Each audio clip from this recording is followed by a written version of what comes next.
नमस्कार मित्रांनो, पुन्हा एकदा तुमचं आमच्या चॅनलमध्ये स्वागत। मित्रांनो, PM किसान सन्मान निधी योजनेद्वारे देशातील शेतकऱ्यांना अडचणीच्या काळात आर्थिक मदत मिळत आहे।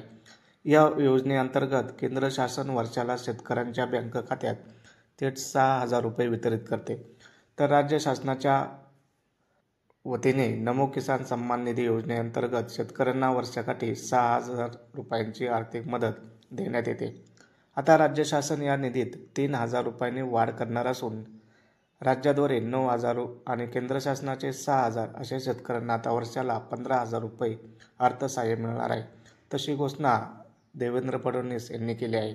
देवेंद्र फडणवीस यांनी काय म्हटले आहे ते पाहण्यासाठी एकच आमच्या चॅनलला सबस्क्राईब करा, बेल आयकॉन दाबा आणि हा व्हिडिओ शेवटपर्यंत पहा। आज किसान सन्मान योजनेच्या 19व्या हप्त्याच्या वितरण प्रसंगी मंचावर उपस्थित असलेले माझे सहकारी आणि या विभागाचे राज्यमंत्री माननीय आशिष जयस्वालजी, प्रधान सचिव विकासचंद्र रस्तोगीजी, सूरज मांढरेजी, माधवी खोडे, रवींद्र ठाकरे, या ठिकाणी उपस्थित रफिक नाईकवाडे, उमेश घाडगे, श्री जगताप, श्री प्यारे खान, श्री आनंदराव राऊत, मंचावरील सर्व मान्यवर आणि उपस्थित सर्व भगिनी आणि बंधूंनो, आज अतिशय आनंदाची गोष्ट आहे की लवकरच देशाचे प्रधानमंत्री श्री नरेंद्र मोदीजी हे आपल्याला संबोधित करणार आहेत आणि किसान सन्मान योजनेचा 19वा हप्ता हा त्या ठिकाणी आपल्या खात्यामध्ये जमा करणार आहेत। मोदीजींनी ज्यावेळेस किसान सन्मान योजना सुरू केली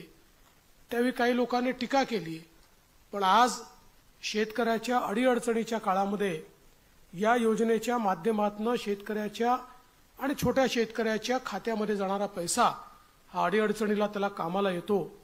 आणि मला या गोष्टीचा आनंद आहे की महाराष्ट्रामध्ये आपण त्यालाच अनुसरून नमो किसान सन्मान योजना सुरू केली आणि मोदीजींच्या 6,000 रुपयाबरोबर महाराष्ट्राचं सरकार देखील 6,000 रुपये देतं आणि लवकरच आपण हे 3,000 रुपये त्यात अजून वाढ करणार आहोत, म्हणजे वर्षाला 15,000 रुपये हे आमच्या शेतकऱ्यांच्या खात्यामध्ये या योजनेच्या माध्यमातून निश्चितपणे त्या ठिकाणी जातील।